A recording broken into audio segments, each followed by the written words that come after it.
देश की राजधानी दिल्ली पर बाढ़ का जो खतरा मंडराता दिख रहा था, अब वह सच होने लगा है। यमुना का जलस्तर काफी बढ़ गया है और पिछले 5 दशक का रिकॉर्ड टूट गया है।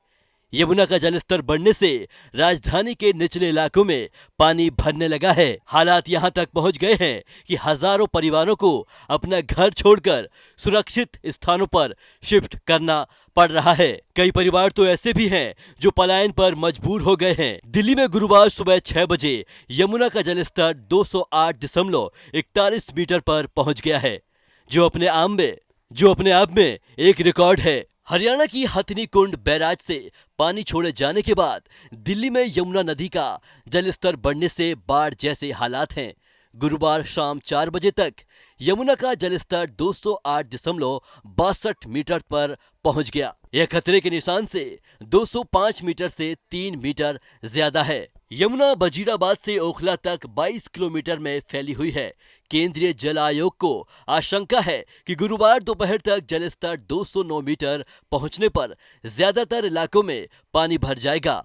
यहां एनडीआरएफ की 12 टीमें तैनात की गईं और 2700 राहत शिविर लगाए गए हैं। कई इलाके पानी में डूब गए हैं। 5 से 6 फीट तक पानी भर गया है। यमुना नदी के किनारे बसे निचले इलाकों से 16,000 से ज्यादा लोगों को निकालकर सुरक्षित स्थानों पर पहुंचाया गया है। दिल्ली सरकार ने एडवाइजरी में कहा है कि बाहरी राज्य के लोग दिल्ली में प्रवेश ना करें। Sindhu border, Badarpur border, Loni border और चिल्ला बॉर्डर सील कर दिए हैं। भारी मालवाहक वाहनों के प्रवेश पर प्रतिबंध लगा दिया गया है। दिल्ली सरकार ने रविवार तक सभी स्कूल और कॉलेज बंद करने के आदेश दिए हैं। वजीराबाद, ओखला और चंद्रावल के वाटर ट्रीटमेंट प्लांट बंद कर दिए गए हैं। इससे राजधानी के कई इलाकों में पीने का पानी की किल्लत हो सकती है। उधर सीएम आवास के 500 मीटर तक जलभराव हो गया है। यमुना बाजार, मजनू का टीला, Nigam Bodh Ghat, monastery market, Wazirabad, Geeta colony और शाहदरा एरिया इलाके सबसे ज्यादा प्रभावित हैं। गीता कॉलोनी और शाहदरा एरिया इलाके सबसे ज्यादा प्रभावित हैं। दिल्ली में बाढ़ से जुड़े अपडेट जारी किए गए हैं। दिल्ली ट्रैफिक पुलिस ने कई इलाकों में पानी भर जाने से रूट्स में बदलाव किया है। यमुना बैंक मेट्रो स्टेशन में एंट्री और एग्जिट को बंद कर दिया गया है। दिल्ली में बाढ़ के हालात से निपटने के लिए एनडीआरएफ की 12 टीमें तैनात की गई हैं।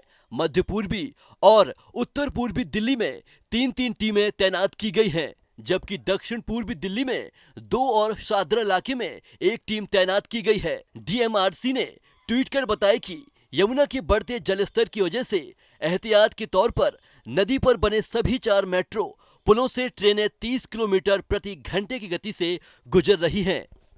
खादर क्षेत्र में बाढ़ जैसी स्थिति बनी हुई है। बचाव अभियान जारी है। इस इलाके में अभी तक करीब 500 लोगों को रेस्क्यू किया गया है। यमुना नदी में बाढ़ को देखते हुए दिल्ली नगर निगम के सभी स्कूल 16 जुलाई तक बंद रखने के निर्देश दिए हैं। यमुना पर 2 बैराज हैं, एक देहरादून में डाक पत्थर पर तो दूसरा दिल्ली के अप स्ट्रीम में यमुना नगर के हथनी कुंड में। यह कोई बांध नहीं है। हिमाचल, हरियाणा में जब भी तेज बारिश होती है, यमुना का जलस्तर बढ़ जाता है। जब भी जलस्तर बढ़ता है तो इसका असर दिल्ली में होता है। यही वजह रही है कि रविवार सुबह 11 बजे से दिल्ली में यमुना का जलस्तर 203 मीटर था, जो बढ़कर अब गुरुवार को 208.53 मीटर तक पहुंच गया। उधर हरियाणा में भी 13 जिलों में यमुना का पानी घुस चुका है। 240 गांव बाढ़ की चपेट में आ गए हैं। धीरे धीरे यमुना का पानी आगे की ओर बढ़ रहा है।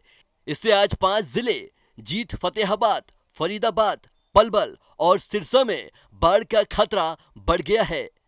राज्य में अब तक 10 मौतें हो चुकी हैं।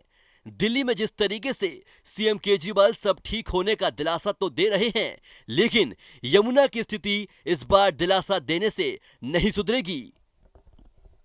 बाढ़ जैसे हालात होने से अक्षरधाम के पास कॉमनवेल्थ पर आसपास के झोपड़पट्टी पूरे तरीके से पानी के बहाव से बह गई है।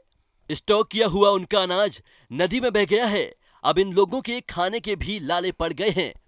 आखिर क्या होगा इन लोगों का? क्या दिल्ली सरकार बचा पाएगी दिल्ली को बाढ़ के कहर से? यह तो आने वाला वक्त ही बताएगा, क्योंकि अभी तो मानसून की सिर्फ शुरुआत हुई है।